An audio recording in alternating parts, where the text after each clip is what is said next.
Hey guys, this is Joeteck from Joeteck Tips. Today we're going to be doing navigating the iOS 2.1.4.8. Welcome to Cisco. This is going to be an incredible procedure and process. No, just kidding. Okay, if you have the packet tracer already installed on your computer, which I'm hoping you do, and you also have the packet tracer 2.1.4.8, let's double click on it and get started.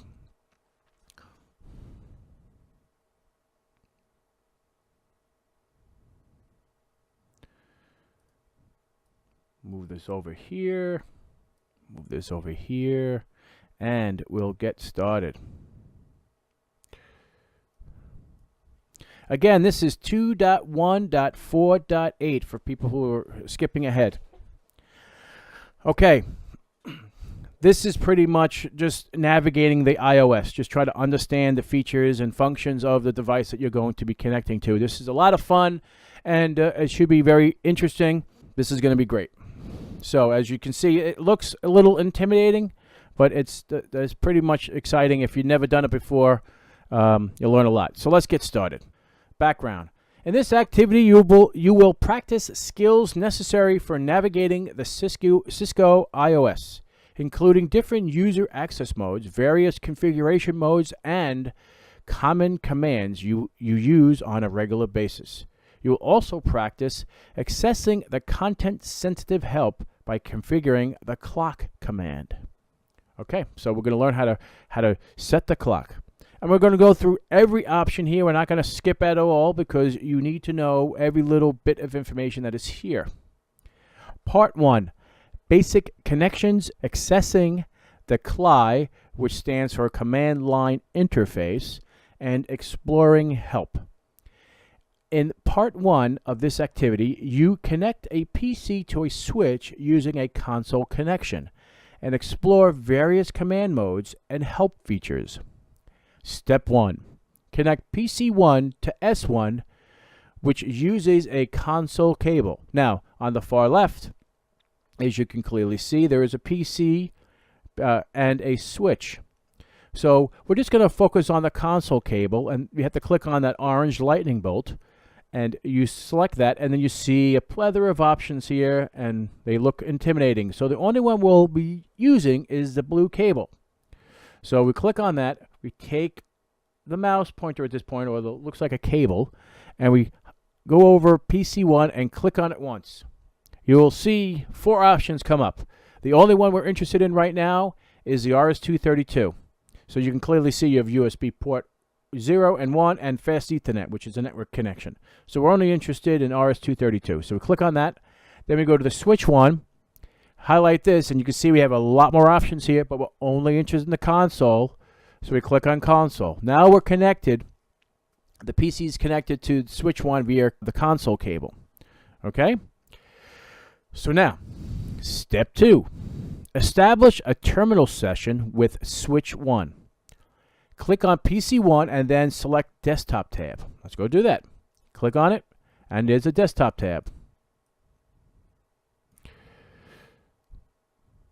Click on the terminal application icon. Verify that the port configuration default settings are correct. Now, they are. Nothing's going to change here at the moment, so we just click OK. And now we get this. All the information about the device itself. So at this point, we press Enter to get started. So we hit Enter. Step 3.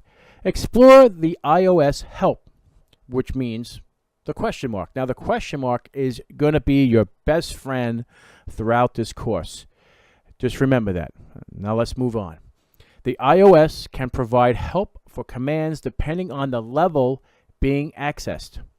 I know that's going to be, wait till you see how many there are. The prompt currently being displayed is called the user exec, and the device is waiting for a command. The most basic form of help is to type a question mark at the prompt to display a list of commands. So let's go do that now. at the prompt, which command begins with the letter C? Connect. At the prompt, type T followed by a question mark. What this does, this shows all the commands at this particular level, at the user exec level, that begin with T. Every one of them, all three of them, as you can see. If you want to go a little granular, you type in TE and a question mark, and it'll show you everything that begins with TE. Pretty cool, right? This type of help is known as content-sensitive help, providing more information as the commands are expanded. Makes sense, right? Cool. Let's move on. Go to part 2. Exploring exec modes. In part 2 of this activity, you switch to privileged exec mode and issue additional commands. Ooh, now it's getting exciting. Enter privileged exec mode. At the prompt, type the question mark, which we did earlier. We'll do it again. What information is displayed that describes the enable command? Type EN and press the tab key. Now what this does, the tab key finishes the word. If you give enough information of the command to the system, to iOS, it'll automatically figure out what the command should be. So since you typed in EN and you hit tab, it'll complete the command, which it just did, enable. So enter the enable command and press enter. How does the prompt change? So we'll do that now. It changed to a £. So this, previously there was one command that started with the letter C in user exec mode. How many commands are displayed now in privileged exec mode? So in other words, they want you to hit the question mark again.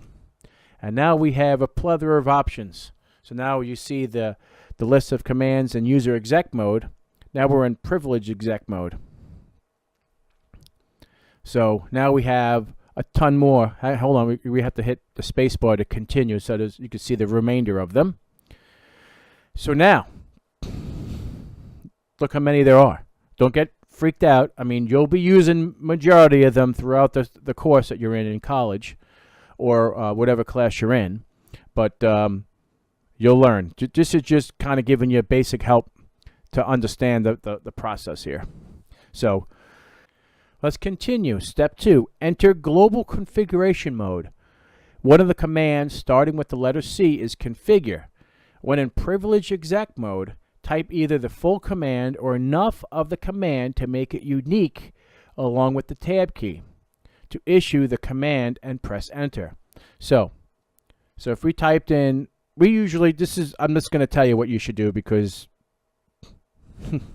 I want you to start trying or guessing. So yeah, what we do, we type in CONF and then tab, and then I'll bring up configure. At this point, you will see a configure from terminal, memory, or network, and by default, it's terminal. So we hit enter. Now, I want to show you a little shortcut. It doesn't say it here, but I want to teach it to you anyway. Let's exit out of this. So we're at this point. So what you can do is you can string commands together.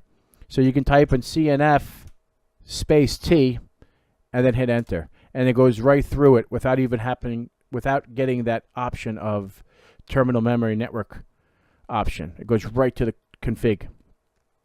Makes sense, right? Just helping you guys along. Okay, so now that we're in config, we're going to hop out of it because now we're going to set the clock. So let's exit. Type exit. And we'll move along.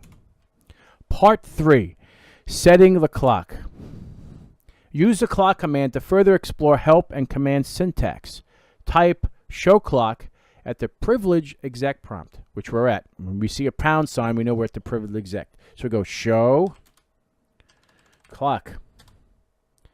And it shows the incorrect time, which is correct. Let's go to B. Step 1, B. Use the context-sensitive help and the clock command to set the time on the switch to correct time. Enter the command clock and press enter. Now this is pretty much showing you that it won't do anything.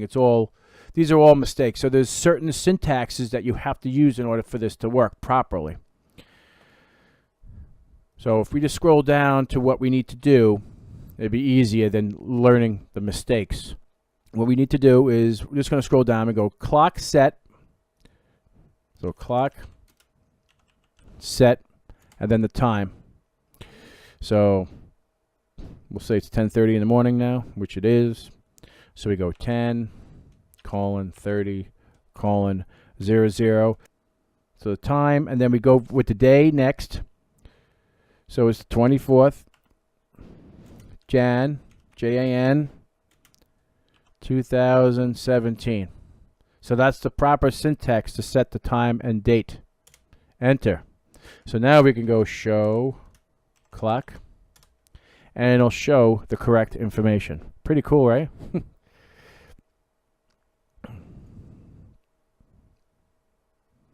So if we go down to step 2, exploring additional commands and messages, if you wanted to see what is returned, you could play. So you can type in CL, tab, nothing, CLO, tab. Okay, so you need CLO for clock. So CL doesn't work. Obviously, C is not going to work. So there you go. So that concludes this tutorial for 2.1.4.8. Next will be 2.2.3.3. That'll be next coming to you. Hope you enjoyed this quick tutorial, and look forward to more Cisco video series from Joeteck Tips. If you're not a subscriber, please subscribe, and thank you for watching. Take care.